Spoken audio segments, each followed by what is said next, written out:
The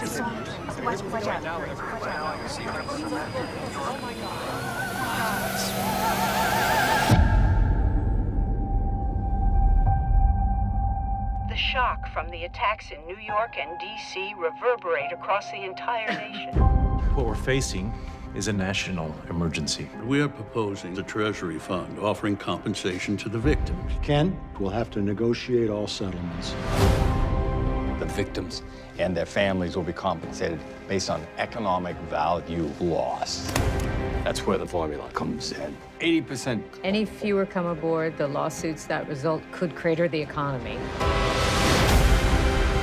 Why isn't an equal payment for everybody? My daughter's worth just as much as anybody in a corner office. My wife died that day, and everything about this formula offends me. Sorry to hear that. But we can't bend the rules for every case. Why not? Congress gives you broad discretion. But when 7,000 citizens ask you not to be treated like some numbers on a spreadsheet, you act like that law came down from Sinai. I know the rules. State law says we were nothing to each other. But I'm the one he called. Before the end. I have to be the man that he was. She's the one who called the tower on the radio. Mommy's not coming home. He called me when they were trapped there. It takes a parent to know that feeling. Beautiful boy. You make sure that they get what they need. This is the latest, huh? It's not enough. Throw out your formula. Because it's not perfect. No. Because it's not just. We have to fight for the left behind. We can't bring them back, but we can help their loved ones. You're not a rabbi or a priest. You're a lawyer. And that's exactly what these people need right now. What would your life be worth? Are you just trying to win? I'm trying to make things right.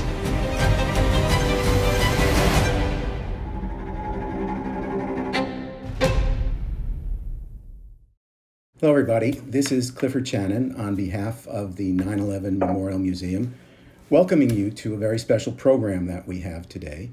You've just seen, you're the first people to see, the trailer for the Netflix film Worth, which is going to be made available to the public on September 3rd. And we've been given the opportunity not just to preview the trailer and show it for the first time, but to speak to some of the creative folks behind it and some of the folks whose lives make up the content of this story to a very large degree. It is the story, Worth is, of the creation and the administration of the Victim Compensation Fund, which many of you will know well.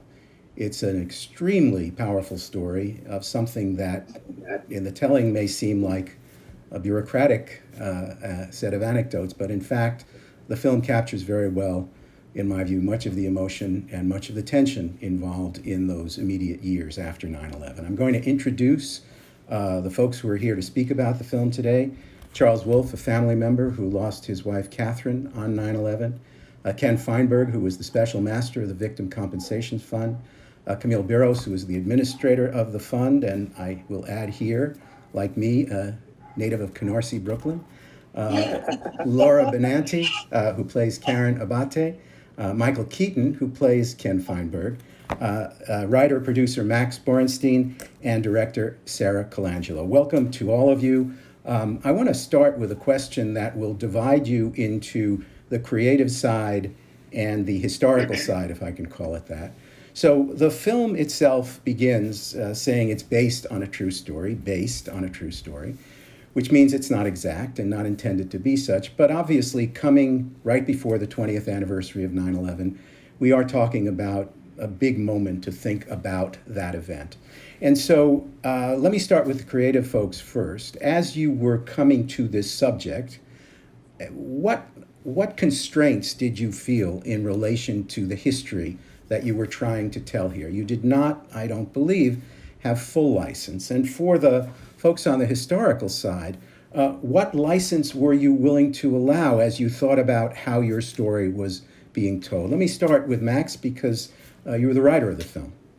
Sure, and it's a great question, and it's always challenging anytime you're trying to adapt a true story and dramatize it, but especially so when the subject matter like this is so immensely sensitive and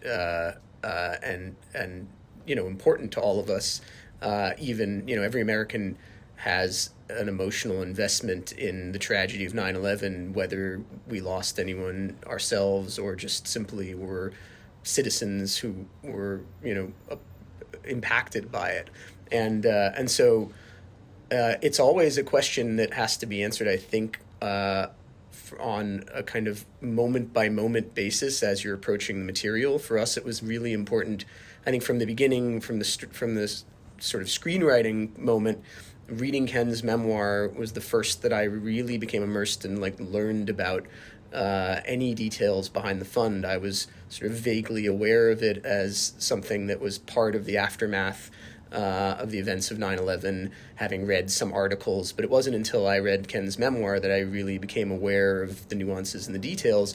And once it struck me as something that was worthy of, needed to be told in a dramatic fashion, the question was, on the one hand, how do you dramatize it to turn something that took place over the course of years and was largely bureaucratic and complex and in some ways arcane into something that was going to carry you through 2 hours of a movie in a compelling manner, while at the same time not sacrificing what is compelling about the story to begin with, which is its truth.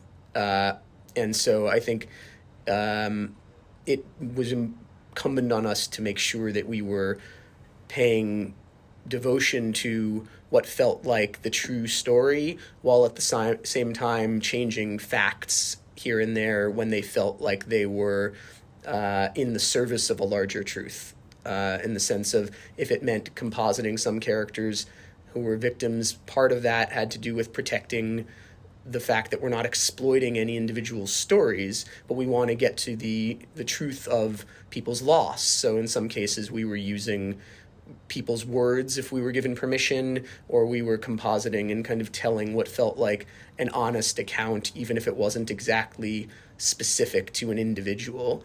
And in the case of the dramatic events of the administration of the fund, it was trying to find ways where we could condense some of the complexities of the timeline into a story that still felt true, while at the same time being simplified so that it could, be legible as an actual dramatic account, rather than being what you might get in, reading a long, documentary analysis.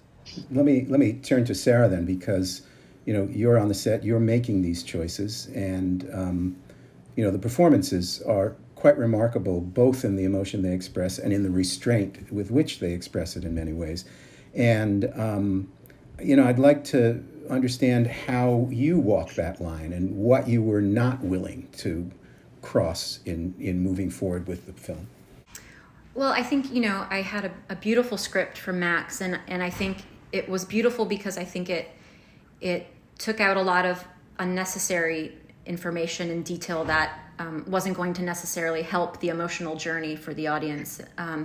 But I think, in creating a film, you have to really create a compelling lead character, and you have to give him or her a journey that's psychologically compelling, and you have to really create an arc. And sometimes you have to do it in a fairly clean way. I mean, and that doesn't mean that you don't give it complexity and nuance and all of the things that kind of exist in real life. But you do have to do a certain amount of, I like to say, sculpting. And, very early on, that was something that, Michael and I talked about in our early meetings. And, we really wanted this piece. And I know, Max, you felt the same way. We wanted it to be moving and entertaining, but we also wanted to honor the historical facts. And I didn't feel that there was, a collision within that. I felt that there was a way to really approach a sort of emotional truth and take a bit of dramatic license at moments, but kind of clarify the story, because it is at times quite complicated, and the actuarial stuff can get, you can get in the weeds with that, and we wanted to sort of find a way to tell the story in a sort of clarifying way for an audience. Michael, you were playing someone who was able to observe your performance, and I don't know what kind of interactions you had before that, but you know, the emotional arc that you follow as this character defines the film, and you know, tracks a level of emotionality that your character doesn't really seem all that comfortable with, as he is seized by this emotion. How did you walk that line, and was Ken a really specific model for you, or was it enough that you knew the story and you wanted to really take this where you felt it needed to go? That's a really good question. Mostly he was so great about and generous about not just here's what happened, here's how we did it, but the kind of next level, you know, the next level of all that.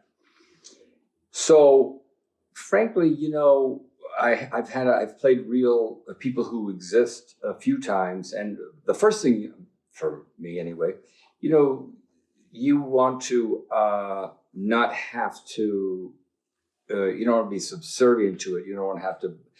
You have to be careful, but mostly I always want to be respectful. You know, this is a person's life, so that is a fine line, because you say, well, you know, when I played Ray Kroc, for instance, you know, that's a really interesting guy, and the one thing I told John, the only way I want to do this, the only way I'll do this, because I like this story, and I thought I knew that story, and I didn't. But I said, but I'm not backing off what he is and some of the things he did, which were not great. I said, I'm not going to go, oh, well, you know, in the end, he's real. I said, we ain't doing that. And we didn't. Ken's a mensch, so that's kind of easy. But he's also, you know, you want to play him, but play whatever the him is out there walking in the world that in this story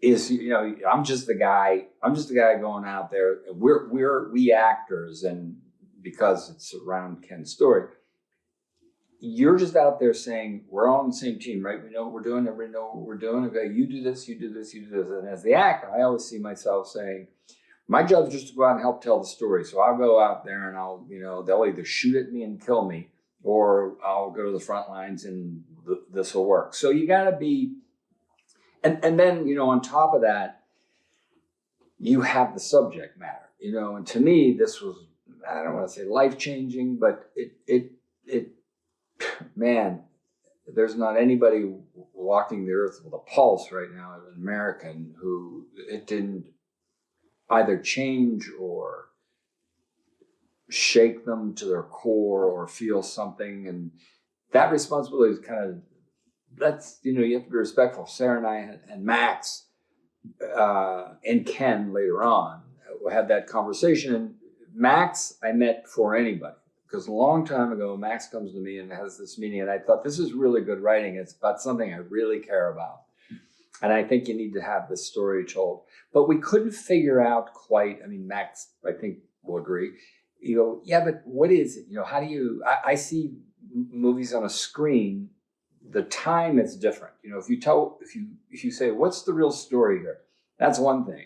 But then you say, yeah, but in a 90 minutes or 2 hours or whatever, how do you tell that story? And listening to Sarah, you know, you said, well, I might not be able to do that, or I might have to shift that a little bit because I need to get here by minute 27 because I know where I'm going and I know how to tell it. So the story on a screen is different than often from the real life that happened. And given the subject matter, like when I did Spotlight, that's tricky, you know, because it might be boring. You know, it might be a procedural kind of thing, and that's really hard to do. And I thought Sarah did an excellent job of pulling that off. So that's basically a very long-winded and boring answer to your question. But you know, I've played real people sometime, and you have to be respectful, I think, and not take advantage of a person. They have a life and they have families, and you don't want to be a jerk. But you have to say, we're human beings. Sometimes we screw up, and sometimes we're not perfect, and sometimes we're never perfect, and we do screw up, and we miss it. You know, we miss it sometimes. And I didn't want to oversell the interior stuff of, isn't he the most wonderful man in the world? This was a hard thing to do, man, and I just, this will be the last thing I'll say about this. I was telling my brother, he asked me what I was doing. I said, I'm working on this thing. It's really interesting, but it's hard to do. And I described the movie to him. And he's listening, and he says, so, and he didn't know the title. And he said, so it's basically like, what is a life worth? I said, well, there you go. That's it. Because that was the original title. What is a life worth? I mean, you figure that out, So, like that. Yeah. Laura, your character reflects the messiness of life in many ways that the others don't. And it is a composite character, which gives you some more room perhaps than the others, but it also gives the greatest opportunity perhaps for things to go off track. And, your performance, I think, again, as so many of them, really walked a very fine line very, very adroitly in the film. And, and I'm imagining this for you, and maybe it's not true, but let's assume it is. But, the 343 firefighters, 441 first responders, leaving families behind, some of them with messy lives. What choices did you have to make to show the humanity of the situation, but at the same time, honor the people you were portraying? I'm a New Yorker. I'm from New York. I was born there. I was raised in New Jersey in a commuter town. I was in New York on 9/11. And then 2 weeks later, when I went home to visit my parents in New Jersey, all of the cars were still in the park and ride for the people who never came back. And my friends lost their parents, and my parents' friends lost their children. And it was such a huge moment, arguably one of the most impactful moments in our nation's history.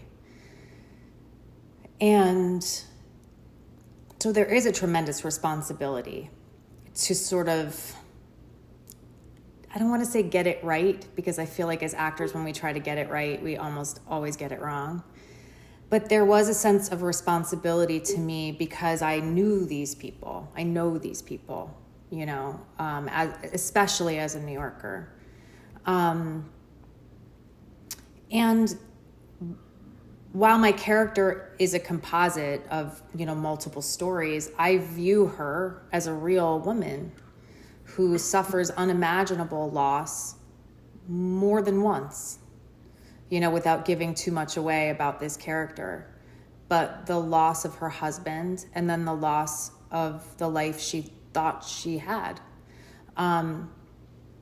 So for me to walk the line of playing that person in all of their emotion and humanity without tipping it over into melodrama was something interesting to calibrate. The good news is I had arguably the most incredible scene partner in the world in Michael Keaton, who would not allow me to be false for one single moment. There would literally be times where we would be talking and then I'd be like, oh, now he's acting. And I didn't even know that it was happening, because he just became that person. And so it's that magical thing that used to happen when you're children, which is you're pretending, but you're not pretending anymore because you're just really being. And that was able to happen because of Michael and because of Sarah and because Max wrote this beautiful script. It's not all the time that we as actors get to say really fantastic things with incredible people, directed by remarkable people, about something we care about. So this project to me is incredibly special in that way. And so I just could not get it wrong. Let me turn now to the historical side. Ken, your evolution, let's call it, it's as much an emotional or empathetic evolution as it is a moral evolution, I think. Did it ring true to you? I don't necessarily mean in the details, but in terms of your own experience in the arc of what you had to face and how this turned out? Yes, it did. I never thought. I wrote that book as a memoir in 2005, and the book rights were secured within a year. For about over 10 years, that book languished. And my colleague, Camille Byros, and I never thought that a script or a movie could adequately and accurately convey what we went through in the design and administration of that fund, which it worked, it'll never be replicated, and it was a one-off in American history.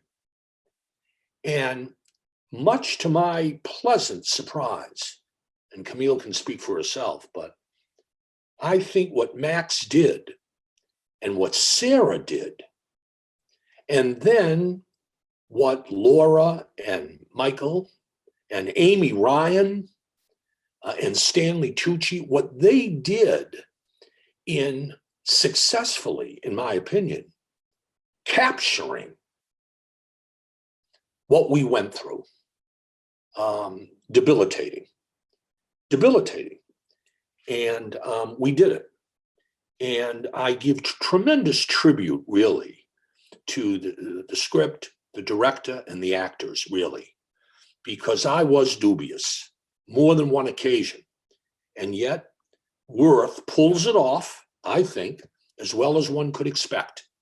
And for that, I give credit to all the creative backroom and actors and actresses that brought the book to the screen in a way that should have a lasting impact on the American people in trying to gauge how we did this. And I think one reason that President Obama's movie company has become involved in producing the film is because of this, the public interest that is served in the American people remembering what we went through, how that program was designed to work, and how we pulled it off.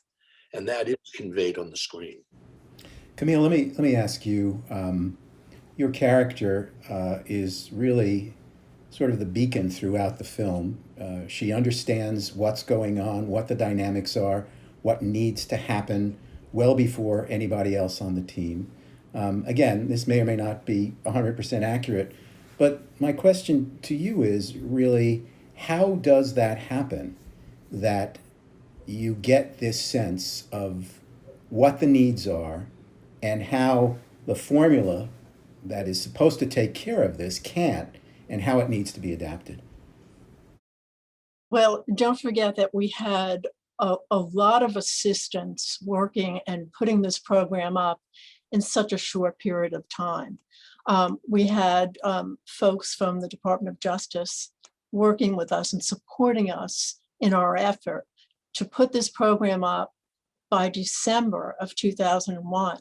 So, you know, having done this type of work before, you know instinctively what's needed in terms of staffing and what level of staffing, what type of staffing, and also the electronic needs. So, but at that time, the internet was there, but it wasn't what we have today. So the ability to file these claims in an electronic manner, all of that had to be set up and developed within such a short period of time. But I just want to go back to one thing, and that is the production itself. I think the script and the director and all of the actors bring this quiet sensitivity to the movie that is really important, because there is it is so spot on in terms of what we had to do on a daily basis and the seriousness of the work that we had before us and the emotional impact on the victims, their families, and, Ken and I and our team. So I just want to commend all of you for a tremendous piece of work. Charlie, left you for last, and I know you for a long time. I remember the conversations we had around Memorial Museum planning in 2006 and 7. And so there's something very much that rang true in the film's portrayal that I know from firsthand experience. But, you know, there's an element of exposure and vulnerability here that this is your story. This is how your life was torn one morning when nothing was expected to be different. What was it like seeing that? How did this feel to you, and did it ring true to your experience? Well, I'm fortunate enough to have had the opportunity to have lunch with the producer, who kind of explained to me how screenplays work versus the real world. Now, prior to that, Max and I had spent extensive time together, and I put together, well, I just did an information dump on him is what I did, essentially, as we walked around New York. I think it was Washington Square Park.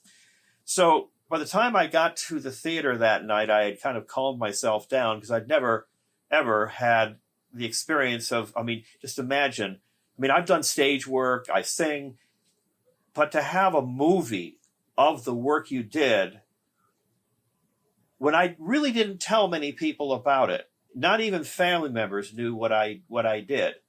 Ken and I ended up being friends, and I'm very pleased of that. And we've had some very candid words together one-on-one, which will stay one-on-one.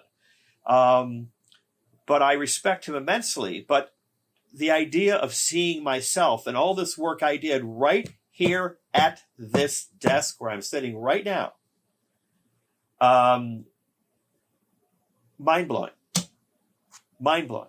After lunch, I had to go back to the hotel room and meditate and focus and get myself centered because I felt like the pinball wizard, all the stuff going around in my head. It really was. I'm not one to get that way, but this was probably the biggest thing that I had ever encountered, planned, you might say, other than that morning of September 11th, 2001.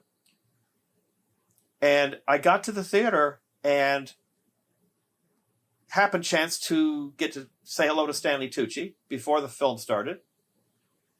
And I had sat myself down in a seat with someone had left a coat over the seat. So I sat down next to it. And as the lights were going down, in comes Sean Sorensen, the man who first contacted me in 2012 about this. He was sitting right next to me, just by happen chance. So I had a friend that I met on the airplane on my left. She was helping to calm me down. Max on my right. Watching the movie, I'm in 3 temporal places at the same time. I'm watching what's on the film. I'm thinking simultaneously of the real timeline and what happened. And then I realize that every muscle from my waist up, including my arms, is rigid. I mean, it was an amazing thing. And then finally, as the movie's going, because you don't really know how you're going to be portrayed, and I'm sorry that Stanley's not here. But aside from the opening scenes of 9/11, which of course are kind of rip you open for me, because the plane that hit my wife's tower flew right over our apartment. 450 miles an hour, less than 1,000 feet above the ground. I'm a pilot, a private pilot. And I heard the sliding glass door was wide open, and I heard that like that.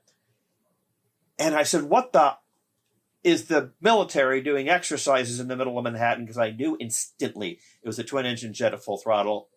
And then 10 seconds later, I heard the Big Bang. So once you got past that part of the film, and we got into, Michael, we got into your first scene there in the lecture hall. And I realized right away what I was watching. And I says, oh my, this is pretty good. Because I'd gotten to know Ken pretty well. Both positively and negatively, but I got to know him pretty well. And I'm watching this thing, and I says, ooh. I said, ooh, this is pretty cool. But I didn't recognize myself in the first scene. In fact, I didn't know about the first scene I was in until I rewatched the front part of the movie this morning. And I said, oh my God, that's me and that's Catherine. Although you never show her face. And Sarah, thank you for not showing her face. Okay? So as I went through and I realized what was going on and so forth, to kind of wrap this up, I don't want to be too long about it. I was amazed. I was amazed at how, the thing I loved the most, Sarah, was the fact that you used my website. I said, that's my website. But the whole thing, it's like, wow, how you see it, but you don't know how it is they pulled it off. And Max, you and I spent a lot of time, and Sean, together. But after that, I knew nothing about what was going on. I knew nothing. And I have to say, the first scene that my character walks into the hall, when Ken is kind of not doing the right thing in talking to the people, all of a sudden I realized, oh, that's me. And I began watching it. And I've got to say, I'm in Ken's camp. I didn't know how you guys were going to pull this off. I had no idea. I mean, Ken, you and I talked about this once or twice. How's it going to happen? This is boring stuff. And I am proud of it because I haven't told people what I did. I mean, listen, I got sick in 2009 from the toxic smoke. I'm only a mile from the Trade Center. I got sick from the toxic smoke. And to come out with this, and nobody knew what I did, but I was quietly happy. I was very happy that Congress decided to reopen the fund, and it never would have happened had the first incarnation not been done. So all those first responders, rescue workers, and cleanup workers that are now in the fund never would have happened if we hadn't gotten this first one right. A couple of quick questions, and I think of Sarah and Max in particular, and I mean, I'm struck, this is my age talking to your age, but I'm struck by your age, and I'm struck that you were clearly going to be very young people thinking back to what happened in 9/11 and what it struck, and yet, you have taken on this story as members of the generation that come after in some way. And that's different from, I think, the rest of us who have perhaps much more fixed memories of that event. And I'm very interested in that transition in storytelling across generations. And briefly, I want to know, did that strike you in terms of your interest in this story and the way you would depict it? Well, I was 21 when 9/11 happened, and so I was just kind of starting to become an adult. And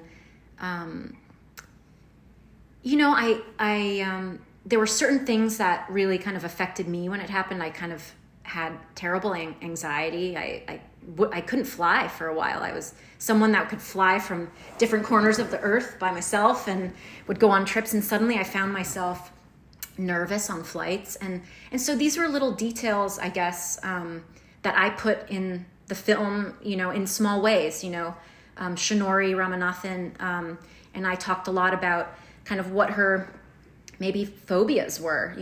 We had sort of a backstory that she was, terrified of getting in an elevator, in a high-rise building, which, the law firm we thought was that, And so, in terms of the storytelling, I really wanted to, I really thought a lot about specificity. How do I make these characters specific? And I thought about kind of what I had gone through, and I knew a lot about how my generation, I guess, had been affected. And I tried to kind of insert that in interesting ways into all of the characters, I suppose. But, it was a tremendous responsibility. This was the first time, at least for me, it was the first time that I was portraying real people. And, I did a lot of research. The New York Times made a really wonderful compendium of all of the victims' personal stories and backgrounds. And I read it one night, and, sorry to say, it's heavy. Sorry. It's, sorry, I'm not sure why I'm getting so, No, that's what it is. That's what it is. I think you're expressing something that's actually central to the whole story, in fact. And it comes up the way it comes up. Max, I don't know if you... Yeah, I mean, my experience, I think, generationally was really similar to Sarah's. I was 20 when it happened, and I was on the East Coast. I was in New Haven, and I remember it vividly, everything about. I mean, I think it's, for our generation, it was what the Kennedy assassination was for a previous generation, where you remember everything. There are the people who were directly impacted, but everybody was impacted, and both in the moment, and it's one of, we had vivid experiences. And then, as Sarah's saying, I remember what it was like to look into the sky and not see any planes from those days after. And I remember, and it changed my perspective on the world in ways I couldn't, and probably now completely articulate, but have thought a lot about. And I mean, that was the thing that, from the moment that, I became aware of Ken's story, that was the thing that hooked me into wanting to be a part of telling it. And I think from personal angle, kept me passionate about trying to push that boulder up the hill for the next, whatever it's been, 14 years that it took from that moment to the moment that we all finally achieved making a movie. It's strictly because of the impact that event had on, the country. But for me, it was about the impact it had on me personally, and that I believe is universal. Like, as Michael was saying, I think every American who experienced it had their own very personal, very visceral connection to that event. It's very unique in that way. And also, I think the thing that I found, that I think the movie does so beautifully, and that Sarah and all of the performers pull off, is that it, even though it's about this tragic event or the aftermath of it, it captures a thing that I remember in the aftermath of 9/11 as someone who didn't personally lose anyone. But what I remember is a sense of fellow feeling and empathy and connection that one had with everyone you encountered in those days following 9/11, both here, and I was abroad shortly after, and when people heard my American accent, they immediately connected to me about where were you and did you know anyone, and no, you didn't, but you feel something and we feel something. We feel the same thing. We feel empathy. And that's such a unique experience, period. But I think more and more now, when people are so fragmented, and I think the film has captured that, and what the production has pulled off, and what Sarah managed to, convey in terms of that, beneath the bureaucracy, there's this sensitivity and this empathy that I think 9/11, as awful as it was, did bring out in people, the best in people, in many ways. I want to ask Michael and Ken, you are, for the purposes of this film, two sides of the same coin. And I have no idea what contacts you've had over the years. And I'm just curious, what you would say to one another about the experience of sharing Ken's life in this context, in a very public context. Michael, you want to start? Sure, I'll go quickly. First of all, I want to say thanks. We're friends. I mean, I made a new friend. I could talk with him for hours, I just enjoy him. So there's that benefit, and just like I talked to Robbie Robinson, and I just like these kind of guys. I like these kind of people, And the thing I'll shut up here in a second, but when I listen to everyone talk, and I started in New York.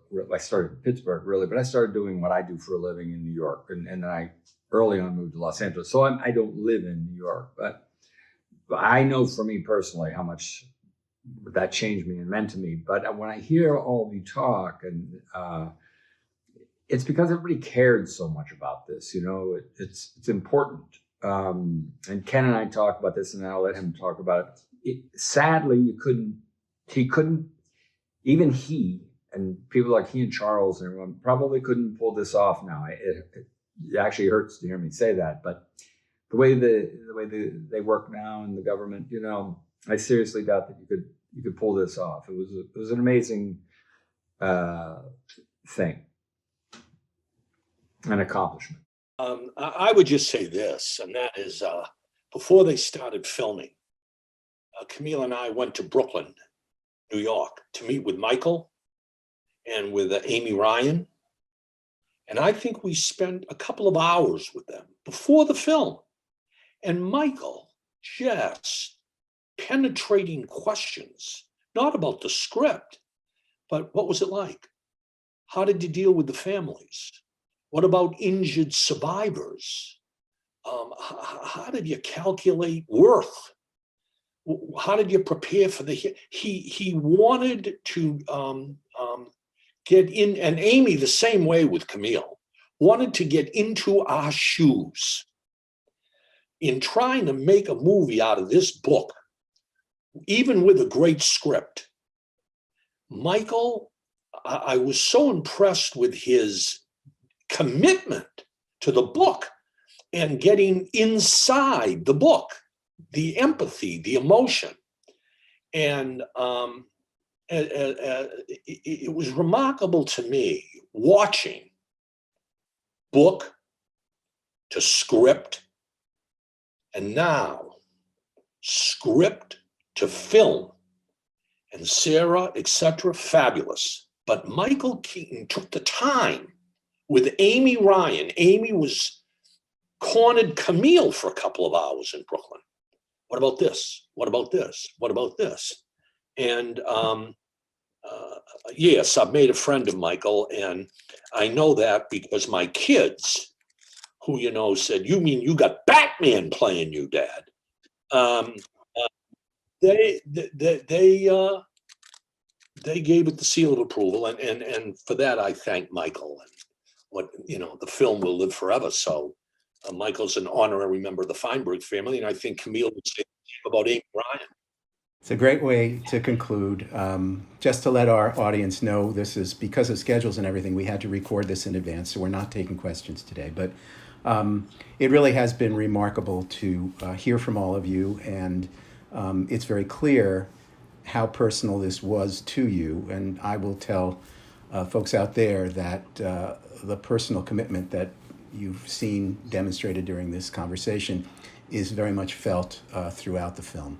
The film is Worth. It's premiering on Netflix on September 3rd. We're going to show you the trailer one more time after I say goodbye to you. On behalf of the 9/11 Memorial Museum, this is Clifford Channon. Be well. Right now, I don't see it. Are you sure? Are you okay? Just sit there. Right now, you see her. Oh my God.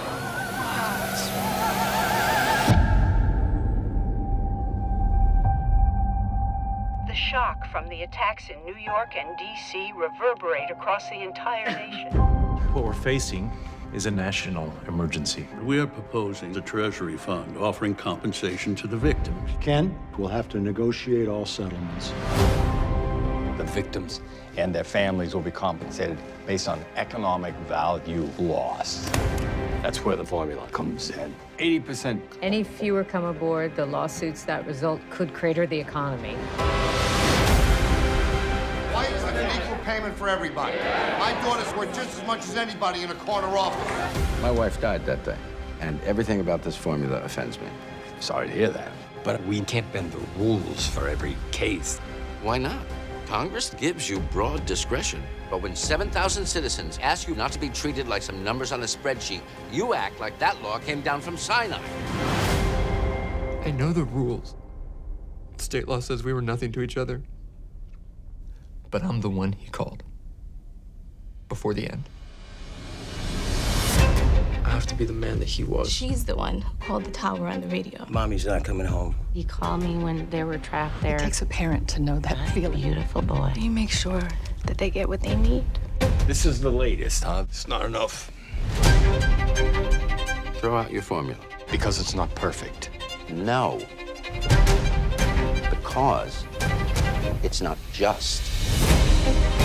We have to fight for the left behind. We can't bring them back, but we can help their loved ones. You're not a rabbi or a priest. You're a lawyer. And that's exactly what these people need right now. What would your life be worth? Are you just trying to win? I'm trying to make things right.